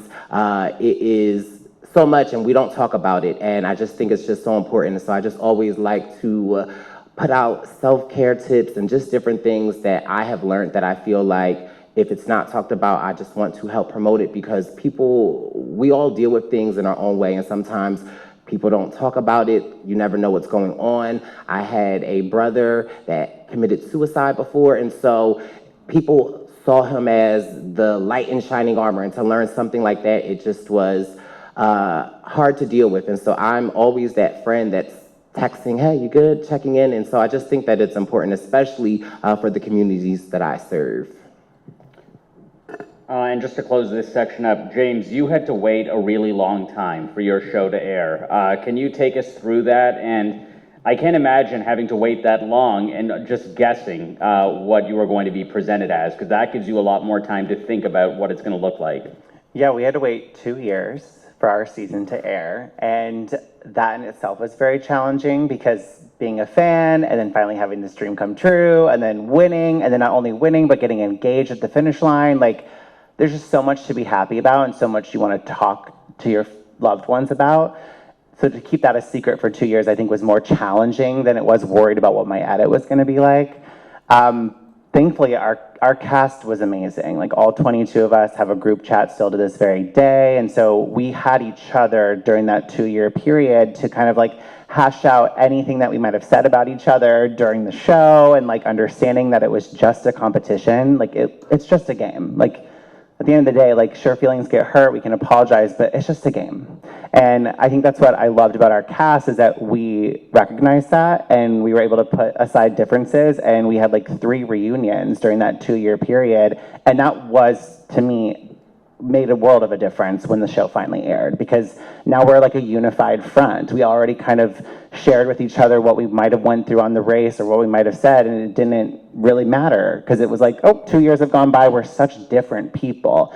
But when the viewers watch it, they think we just filmed it, when I'm like, this was 2 years ago. Like, so everything you're seeing, like, we're at different points in our life then, and I wasn't worried about the edit at all either, because I think my husband and I, Will, hey babe, we just had a really good head on our shoulders going into it. Like, we were so prepared. We did everything that we said we wanted to do while being on the show. And I just felt like really on top of the world. But one thing that I could never anticipate was the social media backlash after the fact. And mind you, like, our season aired during COVID. So keyboard Karens were really comfortable behind their computers to spew whatever they were feeling at that time. And that's what really took a toll on me, because someone who was a part of the fandom for so long, to finally have this dream come true, I was so excited to share my experience with people that I know who want to be on the show just as bad as I wanted to be. And no one really cared to hear what I had to say, because they were so fixated on this edit and how we were racing. And it's like, well, you're not getting the full picture. And I think, you know, me being in this Facebook group or whatever, like, you should ask questions instead of point fingers or, you know, make these accusations that aren't true. So the social media backlash to me was the hardest part. The edit, nah. Yeah, I was deprived of sleep, I was dehydrated, I lost 11 pounds. Like, it was the craziest experience I've ever done in my life, and I knew that the edit, that's just me, and I own that, but it was just a social media backlash. Well, that's a good segue into our next topic, because we want to really dive into trolls and editing, your favorite topic. As the world of reality television continues to grow, so does the scrutiny and criticism of the cast members and what they face from viewers and online trolls. Reality TV has been known for exploiting cast members to get good ratings. It has been described by contestants as quote-unquote hate on all sides. Production editing often serves the purpose of a storyline that misrepresents aspects of the contestants' personalities and mischaracterizes behavior. Contestants often have no control over these portrayals. The impact of online harassment in production editing on the mental health of reality TV contestants has become a topic of increasing concern and can have a big impact on the mental health of contestants. Our panelists have unfortunately experienced the effects of online trolling and production editing firsthand. We will explore the various ways in which these factors can affect mental health, as well as strategies for coping and healing. Our hope is that this discussion will shed light on an important issue and provide valuable insights for both current and future reality TV contestants, as well as the viewers who follow their journeys. So with that note, we're going to open up this one just to the floor. And I think all of you have experienced in one way or another the ill effects of editing and trolling. So for the entire panel, in what ways do you think that internet trolls or negative online comments have impacted your well-being after the filming of the show? I mean, I was just saying it earlier. I would do Survivor every year if it wasn't for the editing and then, you know, the online hate. It's brutal. And it's hard because it's so easy to say, well, don't look for it. But if there's a place you can go where people are talking about you 24/7 and you also want to get ahead of things and maybe you're a perfectionist or maybe you're just trying to see what people are saying and maybe this time you're going to go and they're going to be nice. It's just so hard to not look and then you just get sucked in over and over. But yeah, I mean, that's just the worst part of the entire experience. And I feel like any reality star would agree with that. Yeah, I am. Thank you. I would probably still do it again, even with all of the negative comments. Again? Yeah, I'd probably still look. I'm a glutton for punishment. But the thing is, even if I didn't look for it, I was saying earlier, like my cell phone number was found. People would leave me voicemails. I don't know you. Why are you calling my cell phone number? You don't need legal help. Like you just want to call me to be mean. That's not cool.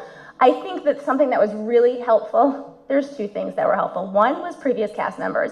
I got reached out to by women who were on seasons before mine who got the same kind of edit that I got and said, we are here for you. It's going to happen to somebody. It happened to you this time. And I reached out to people on seasons after mine and said, I've been there. Let's talk. And everyone on the previous seasons and the future seasons, like, we're so supportive of one another. And it's just such a nice community to be in. It's really people helping people because we've all felt it. The other thing, which is probably not as healthy, that I did is a friend of mine and I went out one night and we just started reading like Twitter posts about me and making fun, being like, okay, so this is ridiculous because this post is so, like, what are they actually really saying? Like, it's just, we didn't respond to them. It's not like we engaged with the people, but when you sit and you look and you realize what people are actually saying about you, it's just so stupid. Like, get a life and do something positive with your family and your children or by yourself or just go outside, take a walk. Like that is more valuable than sitting behind a computer and saying that you had hoped that a car in Vietnam had actually hit me and you can't wait till I'm off the show. And I'm sitting there going, well, keep waiting because I'm not going anywhere. So that's like, I mean, the winning part is great, but the feeling of just take a second and look at what people are really saying, if you let it bring you down, and I did, so I'm not saying it didn't get to me because it did, but just if you take a step back, there are people around you, like everyone up here, and I have yet to find a person from any season who has said, don't talk to me, don't come to me, I'm not here for you. So it's a really good supportive community, which is why I probably would race again and probably would still read the comments because some of them are just kind of funny. I mean, I can't not look. But it's everyone's very supportive and for the most part, once you actually see what's being said, it's just ridiculous. So I know. Yeah, and the people that are saying this, if they met you in real life, they're always nice. Yeah. Like you never had someone actually be mean in real life, so Never. that's the thing. Yep. Well, one positive aspect of it is learning how to, I don't want to say something like rise above it, but I realized how deeply I relied on external validation by going on The Apprentice. I realized by reading all the comments and how much they would sway me, how much good comments would make me feel good and how much negative comments. And you also know what your pain points are. People talking about like your looks. Like if people said I'm stupid, I was like, I'm not stupid, I don't care. I didn't care if they said that all day. But if somebody said I looked ugly or fat, I would be like, devastated. Or people said that I, said something that I didn't say. I get really mad about that. Like, that's not what I meant. So you realize your pain points and maybe your childhood traumas and things like that. But one thing I did learn was, even though these things still hurt, just like you said, you do Survivor again and again and again and again if you could not read the comments. I almost feel like I would do Apprentice again and again and again and again to learn how to read the comments and to learn how to deal with life and to learn how to deal with outsiders and to learn how to deal with it in a way that doesn't affect me, almost so like you're the Buddha, like laughing, like just smiling to yourself about it. And that was one more thing I wanted to add, is that we keep talking about therapy, therapy, therapy. It doesn't have to be therapy. It can be whatever practice you have, whether it's a spiritual practice, whether it is meditation, whether it is learning about yourself and going on your own self journey. But that is the biggest thing I'd say for myself, was the trolls aren't really the problem. My self-perception is the problem. My ability to get past my self-perception is the problem. So the trolls suck, and they have their own problems. But in the end, it's up to me to get in the headspace where, where I need to be. And I do think that as much as it was painful to get there, in a way, being on a show like this did help me, get the wake-up call I needed of like, wow, you really care what other people think about you, and maybe that's not healthy. I think it's definitely, first of all, about not really, again, like you said, not really caring about what other people think of you, but also, like Brooke said, this community, it has its strange characters, but it also does have like good people that can really support you. And so one thing that I learned, I think it was from Tyson when we were just chatting on Winners at War, and he's talking about like negative comments that he sees online. He said something like he'll put a heart under it or a kissy face under it or something. And I'm like, oh, that's cool. And so that was one tactic I used on Winners at War. But then I also learned, like, if you can see these negative comments about you online and find a way to either like laugh at them or laugh them off, or like if you see yourself do something silly on TV, and instead of getting so defensive online and being a Twitter warrior and all of these things, if you can just be like, haha, that was silly that I said whatever, then it actually, when it comes to like the fans, they look at you differently. It's like, all right, you don't take yourself too seriously. You laughed off this funny moment, and instead of fighting everyone, it's just a funny, it's a different way of receiving that stuff. And I think it helps with your engagement with the fans.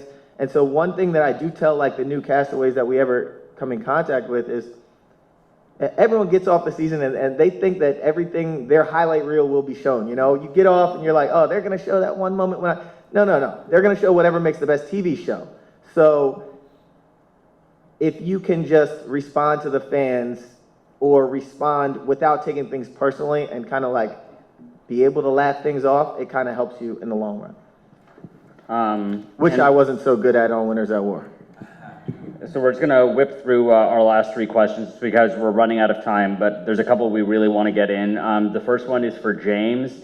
You are obviously credited for forming alliances for the first time on The Amazing Race. Can you talk to us about the feedback you received from doing that, and if you think it was fair? And a follow-up is, can you also talk about the comments you received that highlighted internalized homophobia?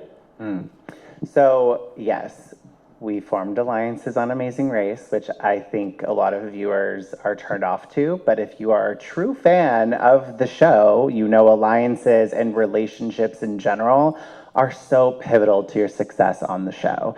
And it goes back to even season 1. We started to rewatch it because I appreciate the evolution of the show. And when I was rewatching season 1, in episode 2, 3 teams came together and said, let's do what we can to stay in front of the pack and hopefully get to the top 3 together. They recognized that that was an important strategy because at the end of the day, only 3 teams crossed the finish line. We did the exact same thing and were successful at it, and people hated it. I thought it was pretty genius, and I'm not trying to stroke my own ego. I'm just saying, like, that was a brilliant tactic that on Amazing Race people don't utilize enough. And I think when it came to these comments, Will and I were, in my opinion, a very strong team. But the issue is we're a very strong gay team. And with that came comments of like, oh, these guys are bitchy. Oh, these guys are snarky. If we were a straight team of two men like Madison and Riley or Gary and D'Angelo from our season, they were never called bitchy. They were never called snarky. They were called strong. They were called strategic, but we were not called any of that. I mean, honestly, we did get a lot of love, but we did get some credit there. But I'm just saying that's the comments that we had to deal with, was that internalized homophobia of like, they just didn't want to see us succeed because we are a gay couple who prepared and worked their asses off to accomplish what they said they were going to do, and that was to win the Amazing Race. Now this question is for the whole panel. What advice would you give to other reality TV cast members who may be struggling with negative comments or harassment online? Sorry. I was gonna pick up the phone and reach out to us. Yes. There's a community of people who will help you. Like, sorry, I didn't mean to jump in, but like anyone who's feeling like they need to speak to someone, you have hundreds of people from many, many shows who would be more than happy to listen and advise. And if it's just to listen and to give you advice on things that worked for us, which may not work for you, but just we are here for you, even if you feel like you have nobody else in your life who understands because they didn't go through it. 6 of us went through it, and there are many, many more who are more than willing to receive anything that you want to give to us. So I'm sure I speak for all of us, and I know I speak for hundreds of people who aren't sitting up here. Yeah, I echo what Brooke says. I mean, when our season aired, Brooke reached out to us. We played games virtually during the pandemic together, and we invited Brooke to our wedding. Like, Brooke was a huge supporter of ours, and that made a world of a difference in terms of navigating the trolls online. So yeah, the alumni, the community that reality TV brings has been, I think, the biggest blessing in disguise for myself. But my biggest piece of advice that was actually given to me that I wish I would have taken is that the love is louder than the hate. And when I really look back on it, we got a lot of love. And rather than acknowledging that, rather than engaging with those fans, I didn't give them the time. I was giving the hate the time, giving the hate the energy, putting way too much time into that and being defensive when I'm like, we're equally getting as much love as we are the hate. And I think that just comes with the territory of being on TV. So that was the biggest piece of advice that I was given that I clearly did not take. And that's just the love really is louder than the hate. We saw the differences that happened after the Survivor diversity campaign was launched, and we've seen increased representation in casting. What changes would you like to see in the future to ensure better mental health support? And is there room for us to sort of call out for more action to be taken, like what worked with the Survivor diversity campaign? I want to start with Brice and then Wendell on that one.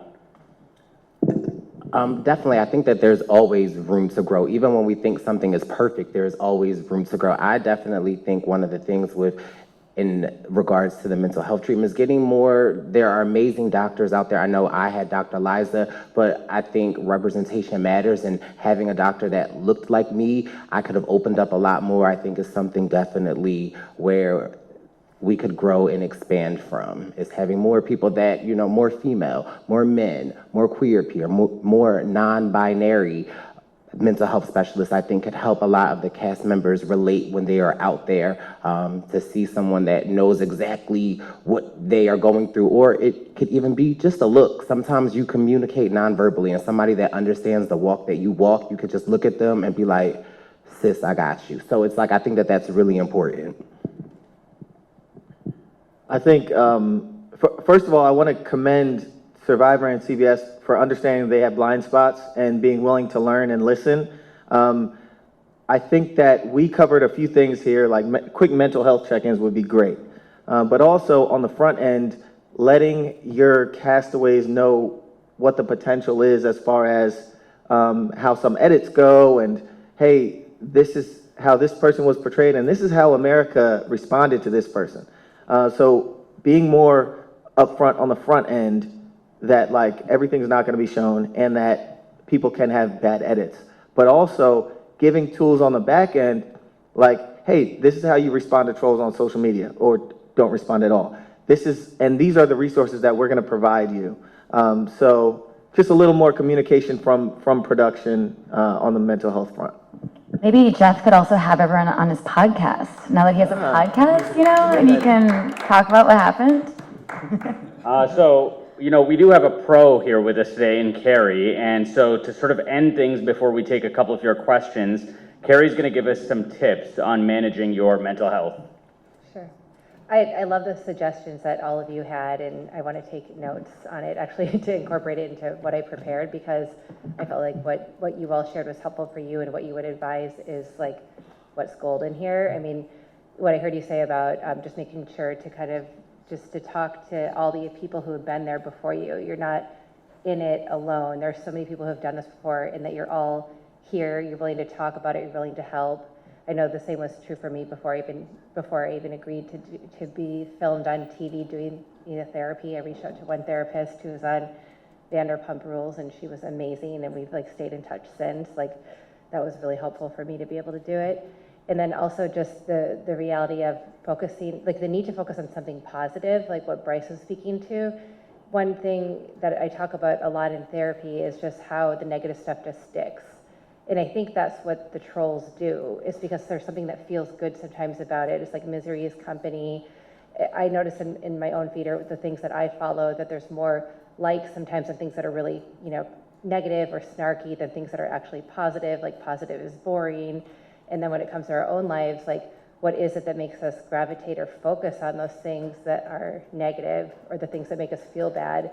Sometimes it's really just because that's the trauma trigger, and it's, not even to like use the therapy word, it's just survivalism. It's just what do we need to do? We need to look out for what could be scary, bad, dangerous, so we can stay alive. It's like really as base as that. So to be positive and to be focused on being positive sometimes takes intention, and it takes like an intentional practice. So I think those are really good tips that all of you shared about how to cope with it. But what we want to do today, and I think what this is super helpful to do, is really continue to focus on how can we continue to make a safer environment, continue to kind of pave the way for best practices in reality TV for all the people who come after you. What are the ways, by highlighting your experiences here today and your insights, we can get a better understanding of the realities of participating in a reality show, and what are the ways we can develop strategies to mitigate the potential risks to mental health, so that people don't have to suffer too much after the same things that you suffered from. So I developed some tips just based on what we felt people who are aspiring could benefit from, in addition to what you've said. So we prepared this diagram, which I can't really see very well, just a couple slides. The first one, what is it? Oh, it's the concept of attuning to yourself. So I hope everybody can see it. I know you guys can't see it, so I'm sorry for that. We'll send it to you after. We'll send it to you. But so it says attune to yourself. So basically, attuning to yourself is just a concept of just how do you kind of examine inside and just become a little bit more aware, to pay attention to what your thoughts are, why it is that you might feel what you feel, to get in touch with where you might feel something actually physically in your body, to understand, well, what does this mean, and what does this tell me about this situation or this conversation that I'm in. So if you're thinking about going on a reality show, it's good practice to kind of start to attune yourself to really label your feelings, to understand just kind of what it is that makes you, feel different things, and just to know that about yourself. The second one, I think is, I can't read it. I think it's, does somebody want to read it for me? Just practicing stress management techniques. So stress management techniques is just whatever works for you. Just after you attune to yourself and you can tap into what you might be feeling and what might be a harder situation for you to deal with, just knowing what your go-to ways are to manage your stress. It could be just breathing exercises. It could be just making sure that you plan your schedule so that you have that downtime during your day or at the end of your day, just to relax and do something that's completely mindless. It definitely includes like having a healthy lifestyle, or what is healthy for you, getting a good night's sleep, making sure you make time to exercise if that's important to you. mindfulness exercises can be really helpful, in just, practicing your breathing, practicing techniques just to slow down your breathing, just to kind of recognize, if you're in a constant state of fight or flight, or if you're kind of calm enough to be, in a difficult situation. That could be really helpful. Oh, thank you. The next one is honor your boundaries, and I think this one is really important, and it also speaks to the relational and social health aspects of mental health. That I think just knowing, maybe this is the thing that makes it reality TV, is where the conflict comes up between the contestants and how the drama plays out on screen, and so maybe it doesn't serve the interests of the actual show, but I think it can be really helpful for your mental health when it comes to just how important your relationships are to you, is just to kind of know where you stand and know that you have, if you move, actually you can move to the next slide, Michael. Which one is this one? Okay, you can just move through them because I already went through this one. Oh, because we can't change people. So the importance of just knowing that we can't change people or how people are going to react to us, but we can, control, how we let people into our lives. And in a way, I like to think about this is, how do you want to kind of keep in what's good so you can offer your best? And so this, of course, wouldn't apply to the online trolls, because online trolls don't deserve any part of you, because they're not giving you anything good, to work with. It's just negative. And so whatever you need to do, whether it's like facing it and reading it, like Brooke's strategy, which can be really helpful, to be detached from it. It's like a detachment process, or else just to avoid it, to mute it, to block, that can be helpful. It's just whatever, works for you. And you heard all these ideas here about it, but it's also like to really decide for yourself, based on your values and what's important to you, how close do you let somebody in? Like, where are they going to be in your life? Who is it that is going to be in your corner that's really supportive?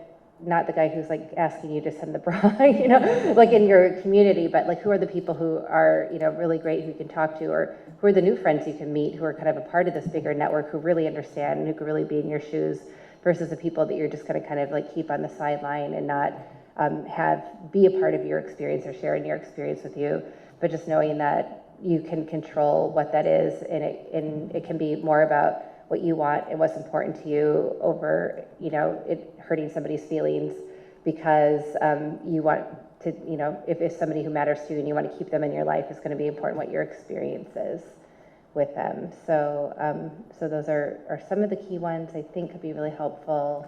I'm not sure if I had any other ones.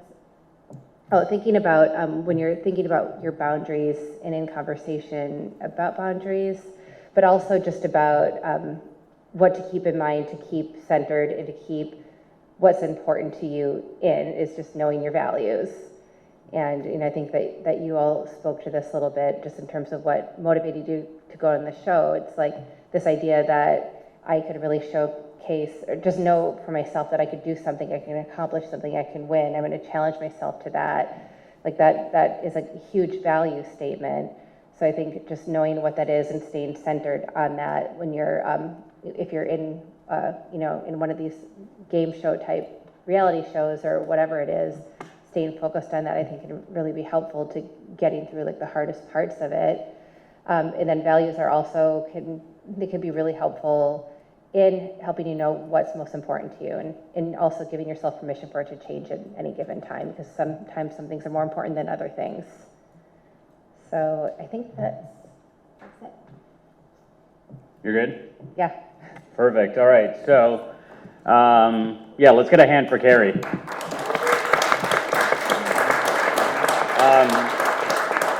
So we are definitely overextending our stay here a little bit, but we do want to take some questions from the audience really quick before we wrap things up. What I learned from the first time we did this panel is we're going to limit it to 3 or 4, and if you could actually direct who on the panel your question is for, that would be great.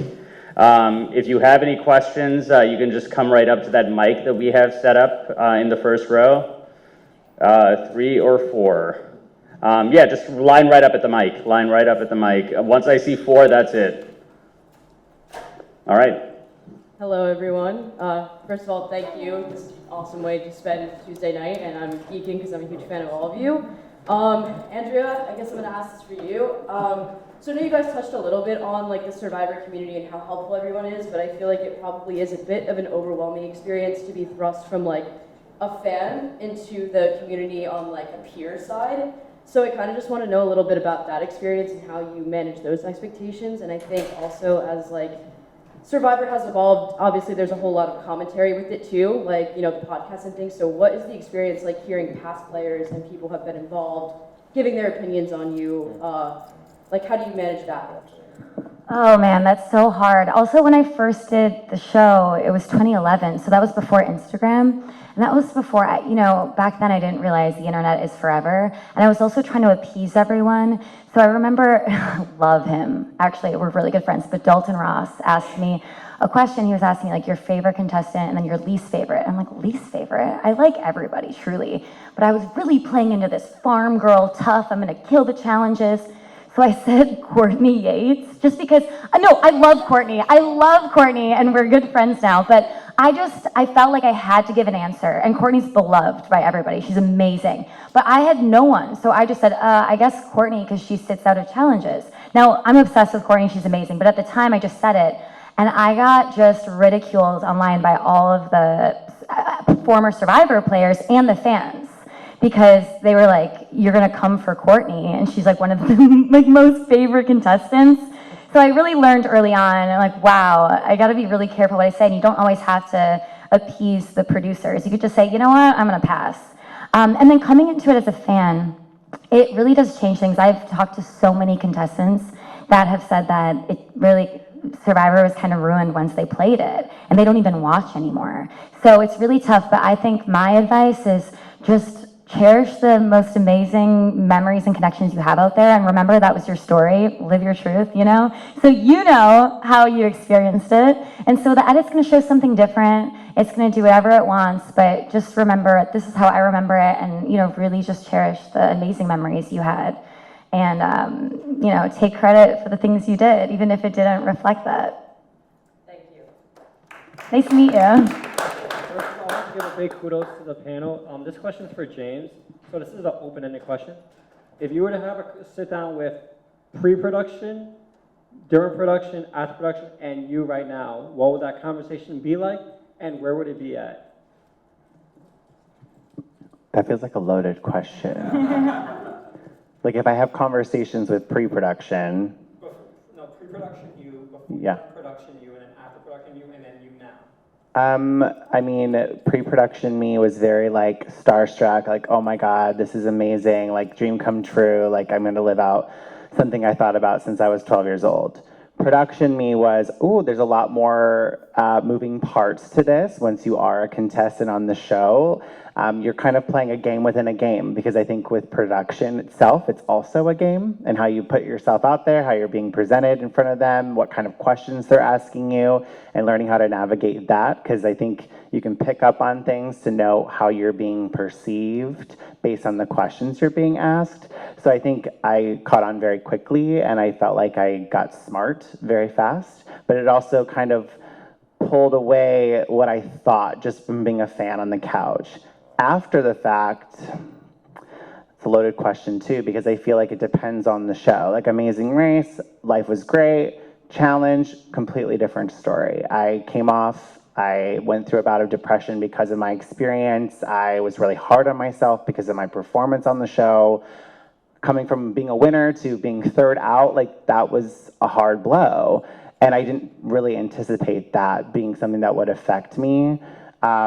So I think right now with post-production, I'm just a work in progress, and I'm still learning a lot about myself through these experiences, and that's why I think I would continue to do it. If a show called me, I would say yes in a heartbeat, just because there's a lot of room for growth, because what you put into an opportunity is what you'll get out of it, and that's just something how I live my life. So I'm just a work in progress post-production. And you forgot the last part, what country would it be in? What country? The show? No, the conversation. Oh, okay. You know what? I'm gonna go ahead and say I'll pick one from my season of the race. I would say Cambodia, just because I felt like that was a very spiritual place, and it's some place I felt like I wish we could have stayed a little bit longer. Thank you. Yeah.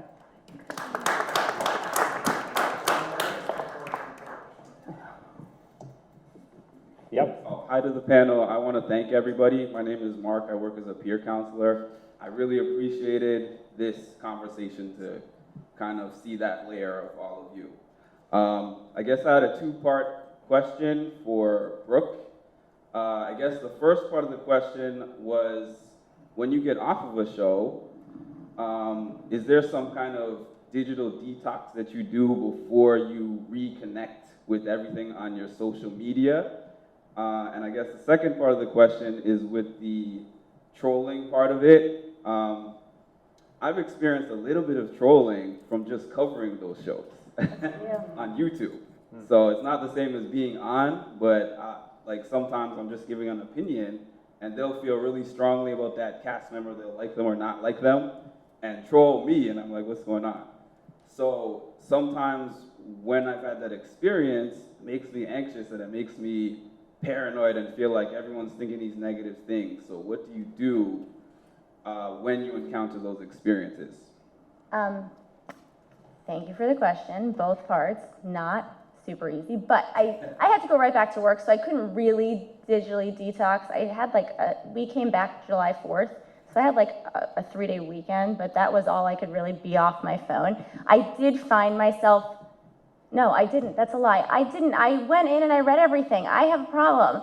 I needed to, cause it's, it's funny, cause depending on what site or app you're on, like, Facebook kind of hated us. I don't know. I don't know if it's the demographic of people on certain apps. Like Reddit called me a queen of all things big and small. Like, so I would go on Reddit a lot, and it made me feel really, really good because Facebook would just, how you get those notifications, and I'd be like, oh my God, I can't go on this anymore.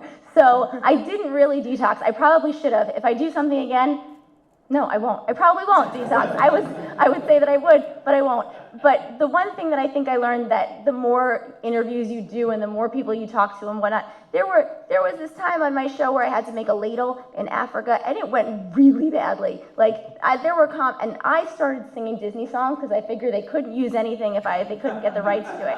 Unfortunately, I didn't know it's not, because I didn't sing long enough, and they had plenty to use where I wasn't doing that, and so. I was making comments like if my family needed a ladle to eat, they'd all starve, like we'd all be dead.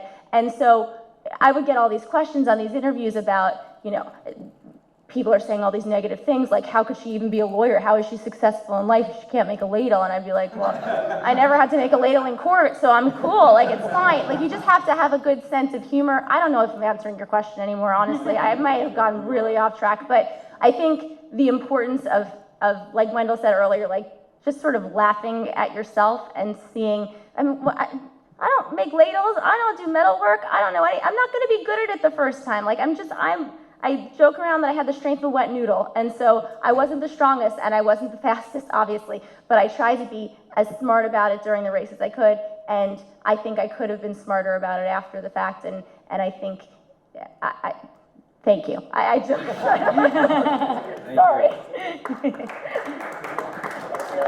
And I think we got time for our last question. Well, first, thank you guys all for doing this. It's incredible. Really, this could go to any of you. You all mentioned about how having someone who was on the show previously after the fact was a big help to you. Do you think it would be impactful, and how would it help if a former player was a member of production on these shows to be there for you as you play the game? Yeah. I can actually speak on that because one of the producers from the challenge was actually a former Survivor player, and I had been friends with her for years. And so having that familiarity there definitely helped. And I knew she was doing what she could. When I put in that request to talk to the therapist, I knew she was doing everything she could in her power, but it obviously comes from the higher up. To me, that helped a lot because she understood what all of us have gone through before, especially with the survivors. Like, she had been on Survivor, so she understood it. So I think it would be very advantageous. Thank you.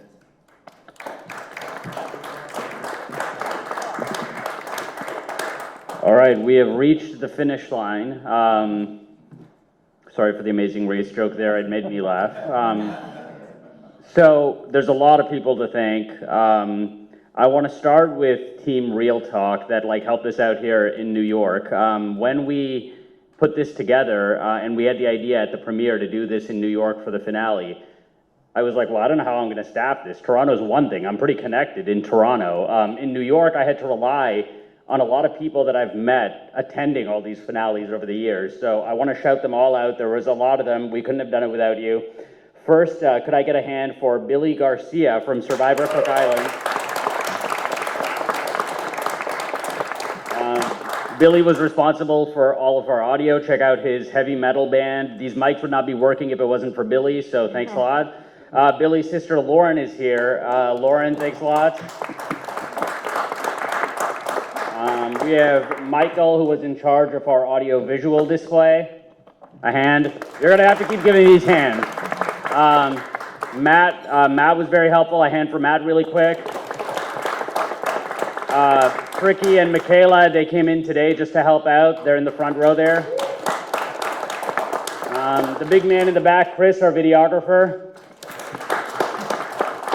And the biggest thank you, because let me tell you, we had a lot of problems during this thing, but we couldn't have done it if it wasn't for Alex and the flowers, all right? I mean, this man went to the ends of the earth for these flowers. And some final thanks. I want to thank, obviously, Carrie, our expert here. Our panelists, a hand for all of our panelists.